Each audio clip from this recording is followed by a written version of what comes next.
My wife destroyed our marriage with 10 words at a Sunday dinner. My name is David Adamson, and I'm 34 years old. I built a successful consulting business from nothing, starting in my late 20s with just determination and a laptop. I owned my home outright before I ever met Rochelle. I thought I'd built something equally solid with her over 10 years of marriage. I was wrong. Nelson really is the hot one between you two brothers. She said it casually, wine glass in hand, while I carved the roast at our dining table. My parents sat there. Nelson sat there with his fiancée Angela. And my wife, the woman I'd trusted completely, just ranked me below my younger brother in front of everyone who mattered. The humiliation was instant. The rage came next. But then something colder settled in. Clarity. This wasn't a slip of the tongue. This was truth she'd been comfortable enough to speak out loud. I didn't react like a victim. I took control. I exposed the 6-month affair between her and Nelson. I divorced her and made sure she understood what she'd thrown away. I cut Nelson out of my life completely and watched him lose his fiancée, his inheritance, and our father's respect.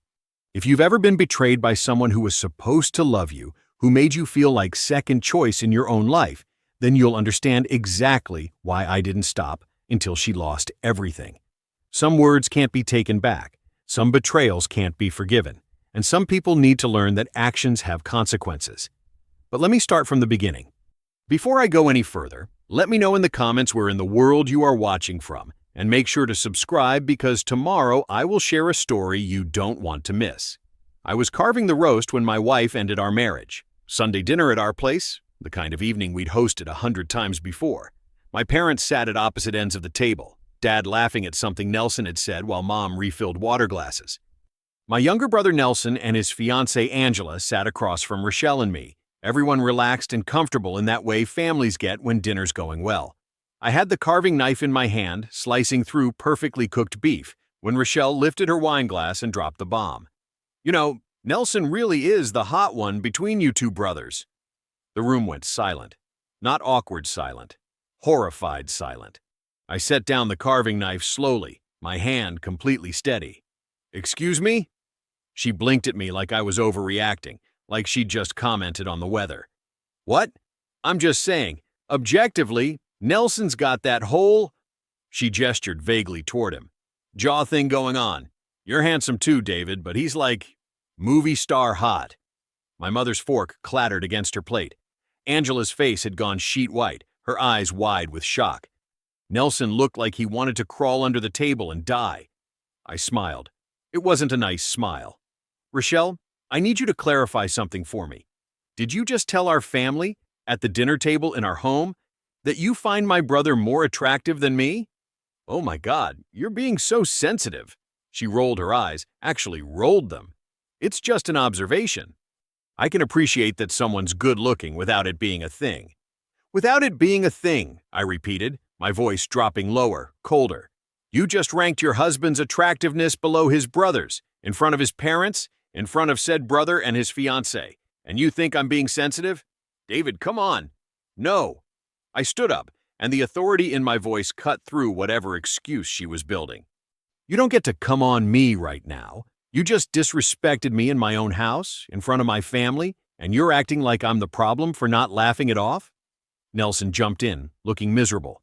"Dave, I'm so sorry, this is—" "Shut up, Nelson." I didn't even look at him. My eyes stayed locked on Rochelle. "This isn't about you. This is about my wife apparently spending enough time thinking about how hot you are that she felt comfortable announcing it at Sunday dinner." Rochelle's face flushed red. "You're being ridiculous. I was complimenting him." "By insulting me." I leaned forward, palms flat on the table. "Here's what's going to happen. Everyone except Rochelle is going to leave. Now." My dad moved first, standing and gently pulling my mother up by the elbow. "Son, maybe you two should—" "Dad, please go." He nodded, understanding in his eyes. He'd been married to Mom for 40 years. He knew what disrespect looked like. Nelson and Angela scrambled up from their seats, Angela whispering frantic apologies as they headed for the door. Within 60 seconds, the house was empty except for my wife and me. She crossed her arms defensively, chin lifted. "David, you're blowing this way out of proportion." "How long?" "What? How? Long." I enunciated each word like she was stupid. "How long have you been fucking my brother?" Her face went from defensive to shocked to guilty in about 2 seconds flat. That was all the confirmation I needed. We're not, don't lie to me. My voice was ice. You just told a table full of people that he's hotter than me. That's not normal. That's not a slip of the tongue. That's you being so comfortable with your attraction to him that you forgot to hide it. It's not like that. Her voice pitched higher, desperate now. We haven't done anything, I swear. But you want to. I watched her flinch. You've thought about it. You've fantasized about it. And you got so comfortable with those fantasies that you just shared your little ranking system with the whole family. Tears started rolling down her face, and I felt nothing watching them fall. David, please, I made a mistake.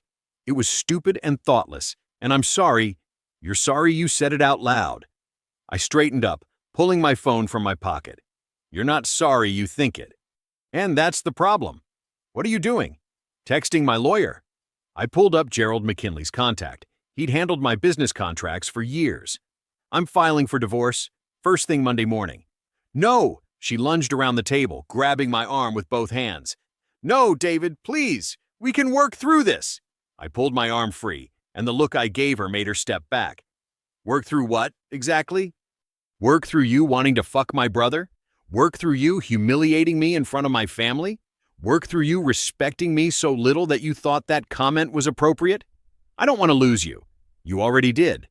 I pocketed my phone and grabbed my keys and wallet from the counter. The second those words came out of your mouth, this marriage was over. I'm just making it official.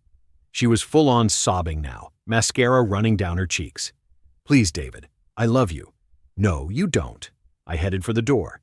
You love the life I've given you. You love the house, the financial security, the status. But you don't love me. If you did, you'd never have said what you said. Where are you going? Hotel. I'll be back tomorrow for my things. I want you moved into the guest room by then. I walked out while she was still crying, and I didn't look back. Late Sunday night. The hotel room was generic and cold, exactly what I needed. I sat on the edge of the bed, phone in hand, staring at the text I'd sent to Gerald. Need to see you first thing Monday morning. 8 a.m. Divorce. His response had come within minutes. I'll be ready. Sorry, David. I wasn't sorry. Not yet. Maybe I would be later, when the shock wore off and the reality set in. But right now, all I felt was that cold, clear certainty. Rochelle had shown me who she really was, and I'd be damned if I let her get away with it. Monday morning, 8 a.m. Gerald McKinley's office was on the 14th floor of a downtown high-rise. I arrived at exactly 8, carrying nothing but my phone and the weight of what I was about to do. His handshake was firm, his eyes sympathetic. David, I got your text. I'm sorry about what happened. Don't be sorry. I sat down across from his mahogany desk. Just tell me how to protect myself. Something shifted in his expression. Recognition, maybe. He'd been doing this long enough to know which clients wanted therapy and which ones wanted war. He opened a folder on his desk. I pulled your files over the weekend. Let's start with assets.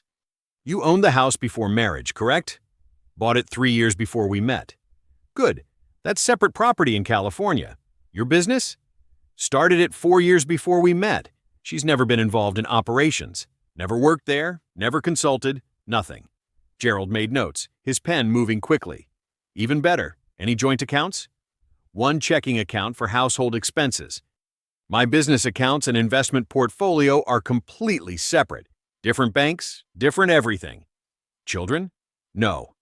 Thank God for that small mercy. I couldn't imagine dragging kids through this. Gerald looked up, and I saw a calculation in his eyes. That gives us significant leverage. No custody battles, no child support complications. Any evidence of infidelity? I paused, remembering Rochelle's face last night. The guilt that flashed before the denials started. She swore nothing physical happened, but her behavior suggests an emotional affair at minimum. I met his eyes. With my brother. His eyebrows shot up. Your brother. Christ, David. Yeah. He set down his pen, leaning back in his chair. I've seen a lot in 25 years of family law, but that's brutal. I'm sorry. You said that already. My voice came out harder than I intended. What I need to know is, can you prove it? Do you want to investigate further? I can recommend a PI. Former cop, very thorough, very discreet. Do it. I didn't hesitate. If there's evidence, I want it. And Gerald? I leaned forward. I want this divorce to hurt. I want her to understand that actions have consequences. He nodded slowly, something almost approving in his expression. California's a no-fault state, but that doesn't mean we can't use infidelity as leverage. If we can prove the affair, especially if we can show she misused marital assets or there's evidence of affair-related spending on credit cards, we can make her settlement very uncomfortable. How uncomfortable? The house is yours, premarital asset. The business is yours, also premarital, and you've kept it completely separate. Smart, by the way. Your investments are separate. The only marital property is that joint checking account. He tapped his pen against the folder.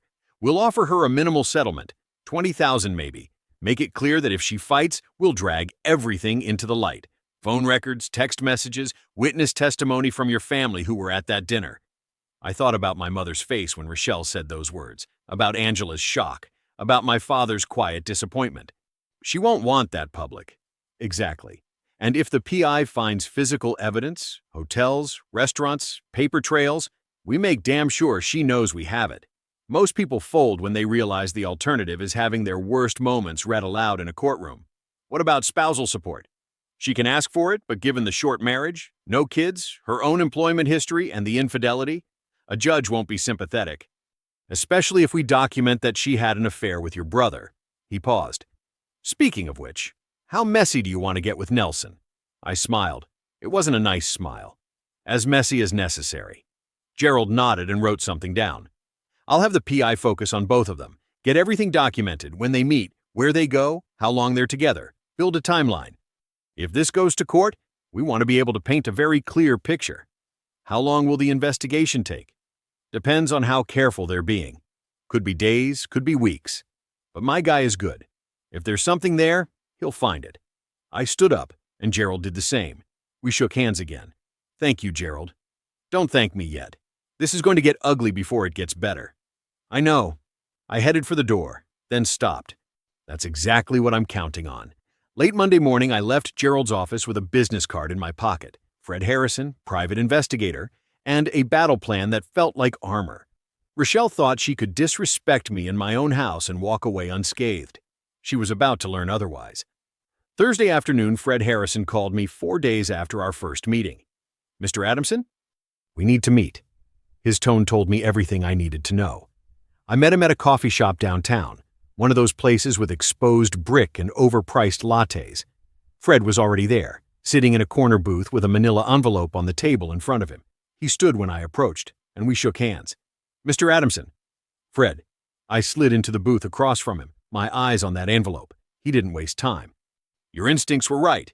He slid the envelope across the table. I opened it slowly, methodically.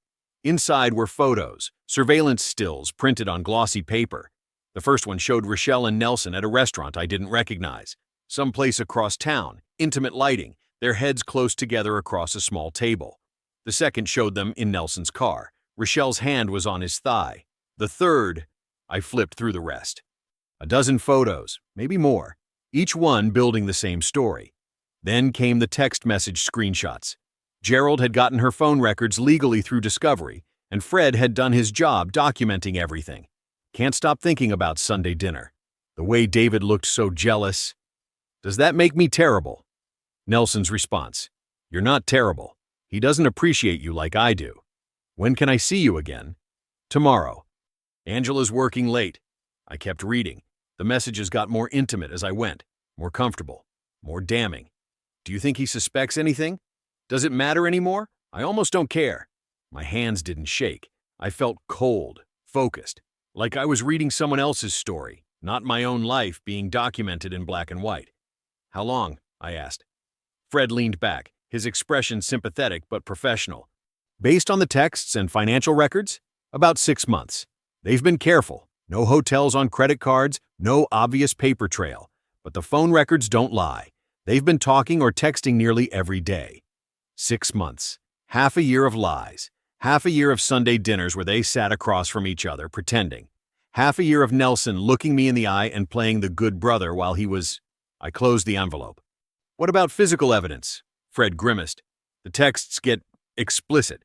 I'd say it's definitely gone physical, but they've been smart about where. Probably his place when Angela's at work. Angela. Poor Angela, planning a wedding to a man who'd been screwing his brother's wife for 6 months. Does she know? Not that I can tell. But that's your call, Mr. Adamson. Whether to tell her. I gathered the photos, stacking them carefully back into the envelope. Send the full report to Gerald McKinley. Everything you have. Phone records, financial analysis, timeline, all of it. I will. He paused. And Mr. Adamson? I'm sorry you're going through this. I looked up and met his eyes. I'm not. That caught him off guard. Sir? I'm not going through anything, Fred. I'm exactly where I need to be. I stood up, envelope in hand. I'm in control. I have the truth. And now I have the evidence to prove it. I left him sitting there and walked out into the afternoon sun. Thursday evening. Back at the hotel, I spread everything out on the bed. Photos, text transcripts, Fred's typed report with timestamps and location data. Gerald had already emailed me a preliminary legal strategy based on the evidence. It was airtight, devastating, complete. I pulled out my phone and opened a new group message. Added my parents, Nelson, Angela, and Rochelle. Family meeting, Saturday afternoon, 2 p.m., Mom and Dad's house. Everyone needs to be there. It's important. I hit send before I could second-guess myself. The responses came in fast. Angela, what's this about? Me, Saturday. It's important. Please be there. Rochelle, David, can we please talk first? I didn't respond to her. Nelson, Dave, come on. What's going on? I didn't respond to him either. My mother, we'll be here, sweetheart. I set the phone down and looked at the evidence spread across the hotel bed. Saturday afternoon, everyone would know the truth, and there wouldn't be any more lies. Saturday afternoon, I walked into my parents' dining room, and everyone went quiet. They were all there. My mother sat at one end of the table, her face creased with worry. My father stood near the window, arms crossed, watching me with that careful expression he got when he knew something bad was coming. Nelson perched on the edge of his chair, bouncing his knee, nervous energy radiating off him. Angela looked confused, glancing between faces like she was trying to solve a puzzle. And Rochelle sat with her spine straight, chin up, projecting defiance like armor. I set the manila envelope on the table. I brought everyone here because you all deserve to know the truth. I looked directly at Angela. Especially you. David, what is this? My mother asked quietly. I opened the envelope and spread the photos across the table like playing cards. Surveillance stills, clear, damning, undeniable. Rochelle went white. Nelson jumped up so fast his chair crashed backward. David, wait! He started. Sit! Down! The command in my voice dropped him back into his seat like I'd shoved him. Angela picked up one of the photos with trembling hands. It was the one of Nelson and Rochelle in his car, clearly intimate. Her voice came out barely above a whisper. What? Nelson? What is this? Angela, I can explain, Nelson began. Let me help. I cut him off. For the last 6 months, my brother and my wife have been having an affair. Emotional, definitely. Physical, absolutely. The texts confirm it. The photos confirm it. And Angela, I'm sorry you're finding out this way, but you deserve to know who you're about to marry. My mother had tears streaming down her face. My father looked like he wanted to hit something. His jaw clenched so tight I could see the muscle jumping. Angela's voice shook. Nelson, tell me he's lying. Nelson couldn't look at her. He stared at the table, at his hands, at anything but her face. That was answer enough. She threw the photo at him. It hit his chest and fluttered to the floor. We're done. The wedding's off. Don't ever contact me again. She walked out with her head high, and I respected the hell out of her for that. Rochelle finally found her voice. David, please, those photos don't show... I pulled out my phone and started reading. I can't stop thinking about how your hands felt on me last Tuesday. Next time David works late, come over. I'll make it worth your while. Do you think he suspects? I almost don't care anymore. I looked up. Should I keep going? I have about 200 more where those came from. She crumpled, sobbing into her hands. Nelson looked at our dad, desperation written across his face. Dad, don't. My father's voice was granite. Don't you dare try to explain this to me, Nelson. You betrayed your brother, in the worst possible way. I'm sorry. You're sorry you got caught. I slammed my hand on the table and the sound cracked through the room like a gunshot. You've been screwing my wife for 6 months and you're sorry? You stood up at my wedding and gave a best man speech about brotherhood and loyalty, and then you did this? My mother's voice came through tears. How could you both do this? To David? To Angela? To this family? Rochelle looked up, mascara streaking her face. I love him. The room went silent. I stared at her. You what? I love him, David. I didn't plan it. It just happened. And I'm not sorry for loving him. I'm sorry I hurt you, but I'm not sorry for my feelings. The audacity. The sheer, breathtaking audacity of saying that to my face. I smiled. It wasn't a nice smile. Well, that makes this easier. Gerald's filing the divorce papers Monday. You'll get $20,000. That's me being generous. The house is mine. My business is mine. My investments are mine. And when we're done, you can have Nelson, and you can both live with what you've destroyed. 20,000? Panic flashed across her face. David, I can't survive on 20,000. Should have thought about that before you started fucking my brother. I turned to Nelson. And you? We're done. You're not my brother anymore. You're nothing to me. Dave, please. I didn't wait to hear the rest. I walked out of my parents' house and drove away, leaving the wreckage behind me. Saturday evening back at the hotel, I sat in the dark for a long time, emotionally drained but resolute. I'd seized control of the narrative. I'd exposed the truth. I'd protected Angela from marrying a liar, and I'd made damn sure everyone knew exactly who was responsible for destroying this family. Tuesday afternoon, 2 weeks later. 2 weeks had passed since I'd blown up the family meeting. 2 weeks of silence from Nelson, minimal contact with my parents, and zero communication with Rochelle, except through attorneys. I sat across from Gerald in his office, expecting a routine update. He slid a legal document across the desk. David, we have a problem. What kind of problem?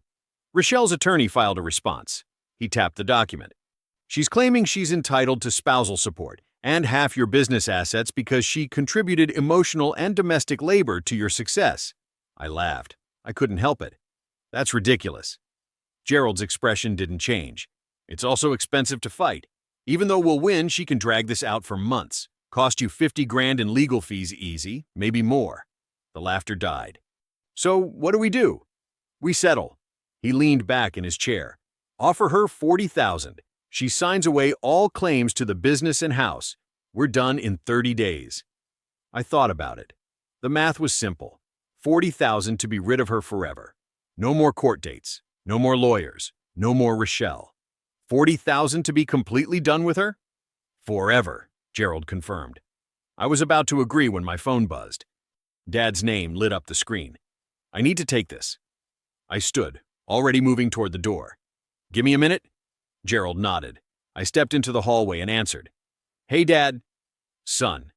His voice sounded weak, shaky, wrong. I need to tell you something. About the business.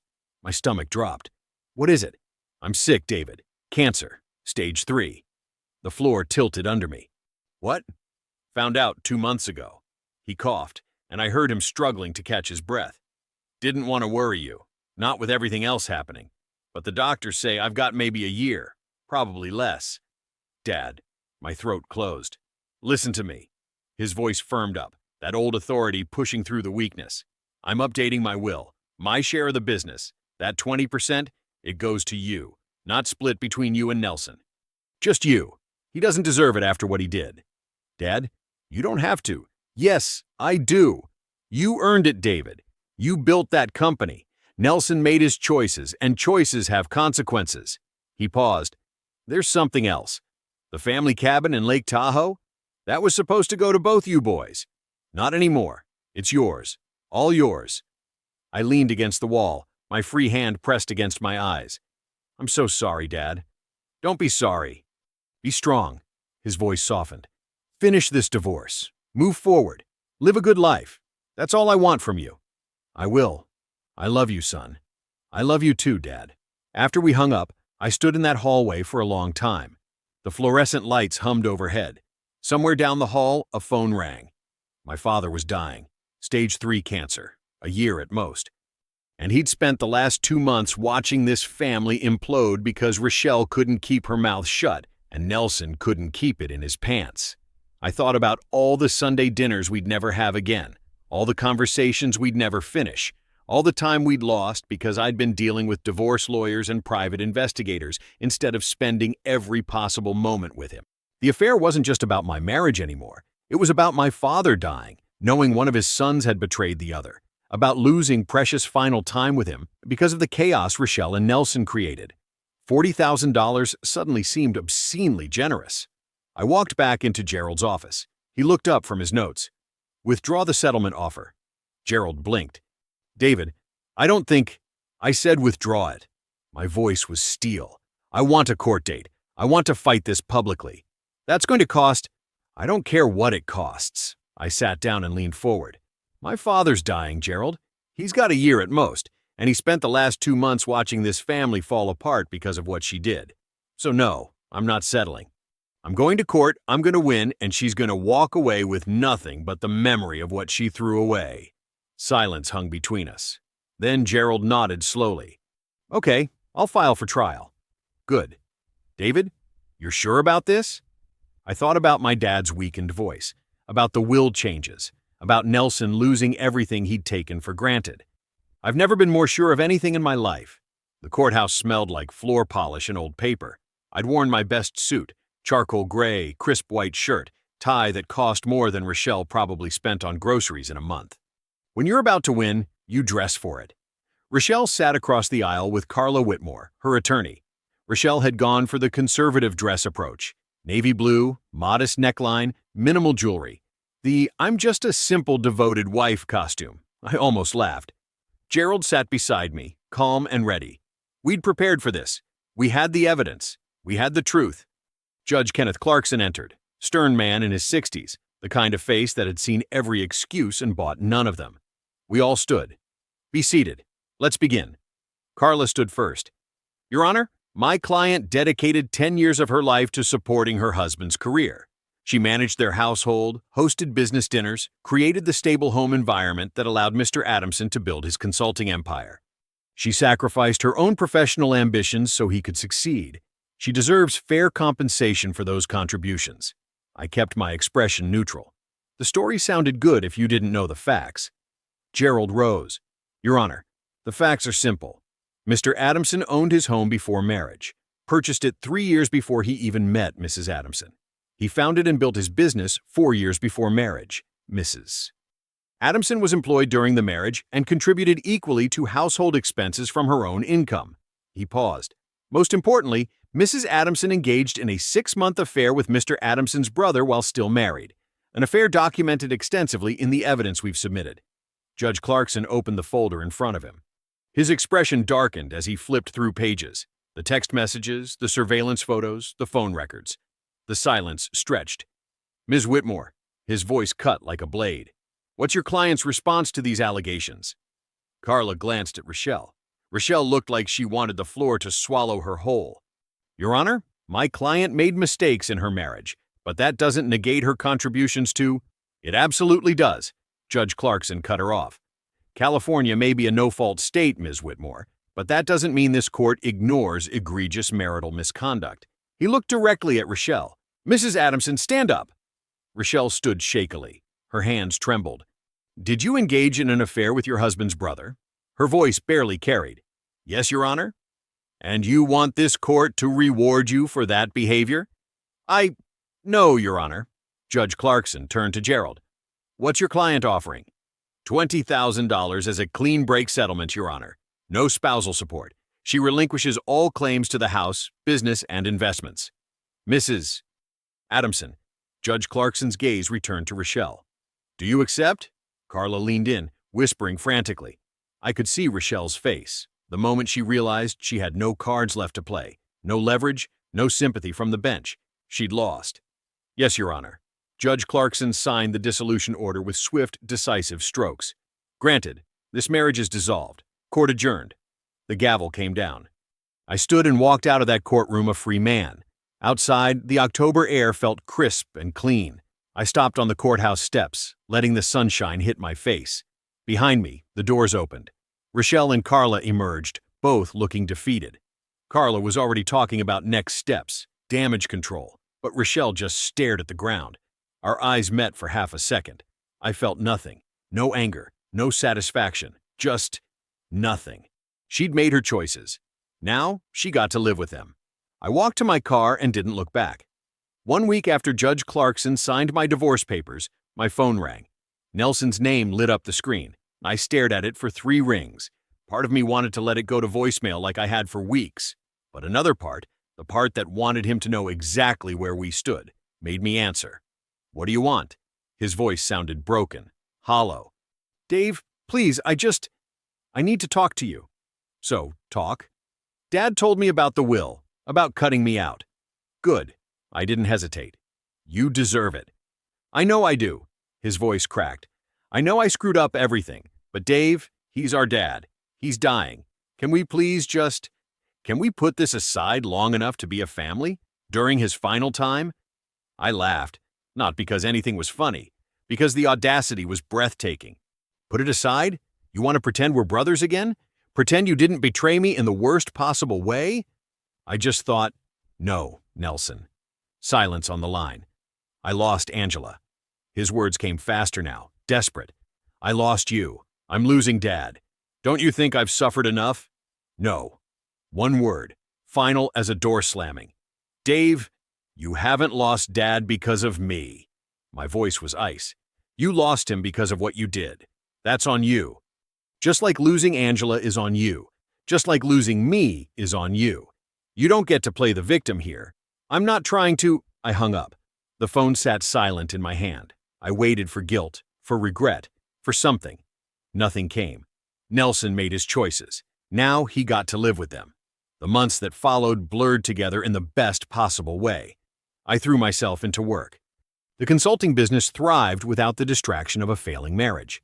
I took on 3 new clients and hired an associate. Revenue climbed. I visited Dad regularly. His health declined steadily, but we had good days. Days where we talked about the business, about life, about everything except Nelson and Rochelle. Mom hugged me every time I left. "I'm proud of you," she'd whisper, "for staying strong." 6 months after the divorce finalized, I met someone. Actually, I'd known Cheryl Sanders for over a year. She was a financial analyst who'd worked with me on a client project the previous spring. Smart, sharp with numbers, and she had this way of cutting through corporate nonsense that made meetings actually bearable. We'd always been friendly, professional, but after the divorce, something shifted. We grabbed coffee after a project debrief. Just coffee. Then it happened again the next week. Then dinners started replacing coffee. Cheryl was funny in this dry, unexpected way. She'd say something completely deadpan, and I'd find myself laughing for the first time in months. She was kind without being soft, strong without being hard. She made me feel normal. Our 5th date, we went to a small Italian place downtown. The kind with checkered tablecloths and candles in wine bottles. Probably should have felt cliché, but it didn't. Halfway through dinner, she set down her fork. "Can I ask you something?" "Sure." "The divorce. You've mentioned it, but you've never really talked about it. And I'm not pushing, but I'd like to know, if you're willing to share."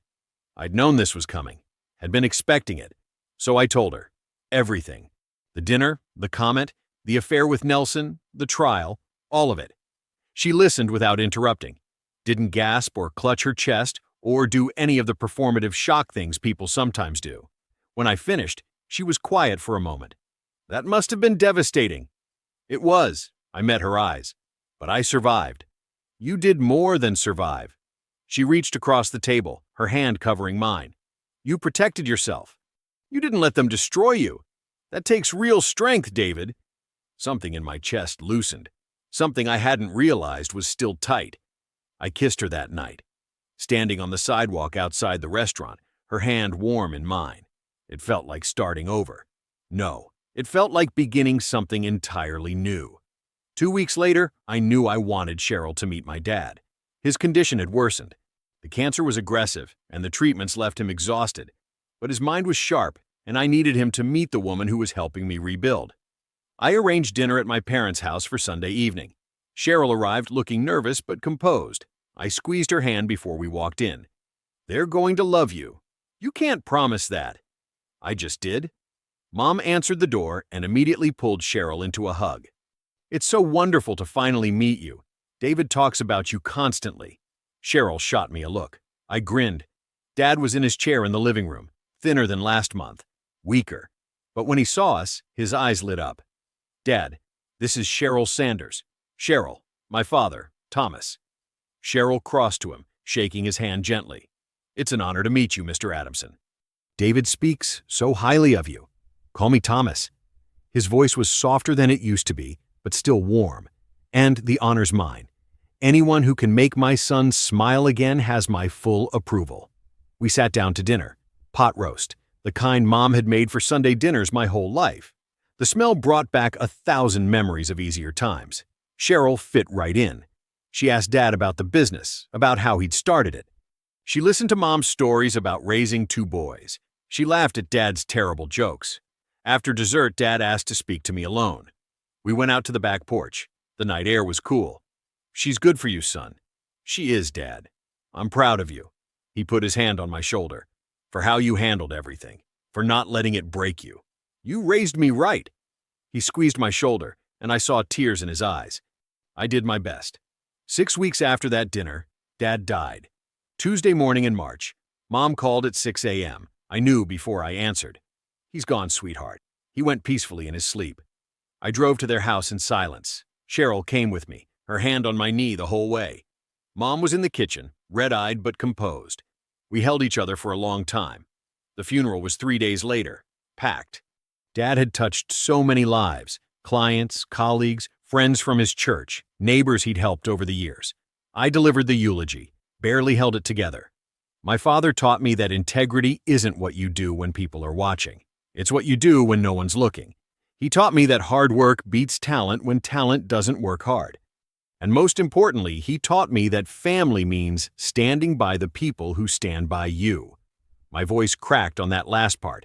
I had to stop, breathe, force myself to continue. He supported me through the worst year of my life, never judged, never wavered, just stood there, solid, the way he always was.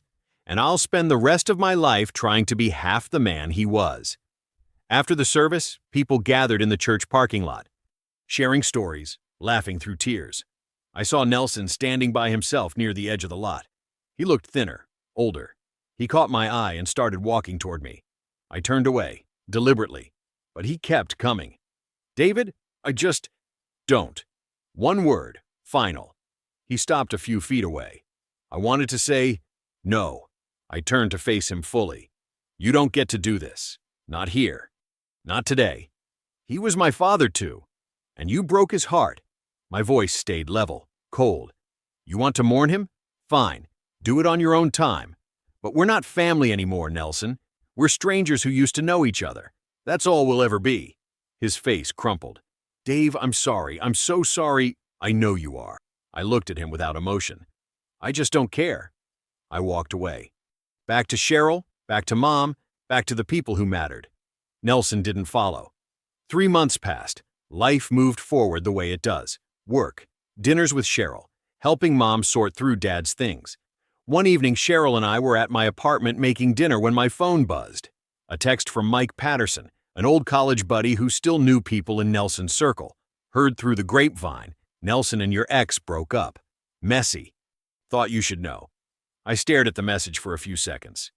"Everything okay?" Cheryl asked from the kitchen. "Yeah." I set the phone down. "Mike says Nelson and Rochelle split up." She turned, studying my face. "How do you feel about that?" I thought about it. Genuinely tried to access whatever emotion should be there. Nothing. "I don't feel anything," I said finally. "Not glad, not vindicated. Just nothing." She crossed to me, wrapped her arms around my waist. "That's healthy, you know. It means you've really moved on." "I guess I have." I pulled her closer. "They destroyed each other chasing something that was never real, and I'm standing here with you, in a life I actually want. They can't hurt me anymore." Mike's follow-up text came through. "Word is, she moved to Arizona. He's apparently not doing great. Drinking a lot. Lost his job." I didn't respond. Just deleted the messages. Cheryl was right. I'd moved on. Completely. Whatever happened to Nelson and Rochelle now? That was their story. Mine was just beginning. 1 year after Dad died, I stood on the deck of the Lake Tahoe cabin he'd left me. The lake stretched out endless and pristine, morning sun turning the water into liquid glass. Inside, I could hear Cheryl making coffee. The familiar sounds of someone building a home with me, not just occupying space in my life.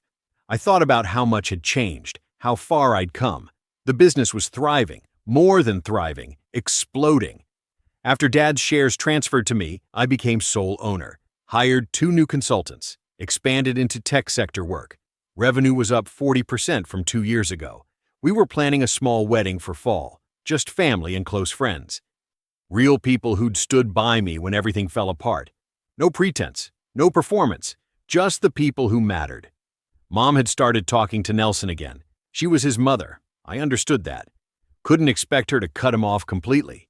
But she respected my boundaries absolutely. I had no relationship with Nelson. Didn't want one. And I didn't want to hear about his life. The bits I picked up through Mom's careful non-mentions painted a picture, though. Nelson had gone to therapy, working construction now after losing his corporate job, learning what real work felt like for the first time in his entitled life. And Rochelle? Through other sources, I'd heard she was working retail in Phoenix, living with a roommate, struggling to make rent. The woman who'd once enjoyed everything my success provided was now counting pennies at the end of each month. Did I feel bad for them? No. Did I think about them? Rarely. Because here's what I'd learned. The best revenge isn't destruction. It's building something better than what you lost. It's looking at your life and knowing you wouldn't trade it for anything. The deck door slid open behind me. Cheryl wrapped her arms around me from behind, resting her chin on my shoulder. What are you thinking about? How grateful I am. For what? I smiled, watching sunlight dance across the water. For that dinner. For that stupid comment Rochelle made. She pulled back slightly. Really? Yeah. I turned to face her. Because if she'd never said what she said, I'd still be in that marriage. I'd still be blind. And I'd never have met you. Cheryl smiled softly. You give her too much credit. You would have figured it out eventually. Maybe. I pulled her closer. But this way, I controlled the narrative. I chose how it ended. And how does it end? I kissed her. Really kissed her. The kind of kiss that says everything words can't. It ends with someone who actually appreciates me, I said against her lips. With a life I built on my own terms. With zero regrets, she smiled. Sounds like a happy ending to me. Not an ending, I corrected gently. A beginning. And I meant it. Completely. That dinner where my wife told everyone my brother was the hot one, best thing that ever happened to me. Because it forced me to see the truth, to take action, to refuse to be anyone's second choice ever again. If you've ever been betrayed like that, been made to feel less than, been humiliated, been disrespected in your own life, you'll understand why I scorched the earth on my way out. Some people think I should have been more forgiving, more understanding. Those people have never watched someone they loved dismantle their dignity in front of their family. I don't forgive. I don't forget. I just win. And God, does winning feel good. Cheryl and I stood there on the deck, looking out at the lake, at our future, at everything we were building together. I was completely at peace with every choice I'd made. Every single one. I believe stories such as this find us for a reason. If this one touches you, please subscribe. I share a new one every day. In the meantime, there are 2 stories on the screen that are even better.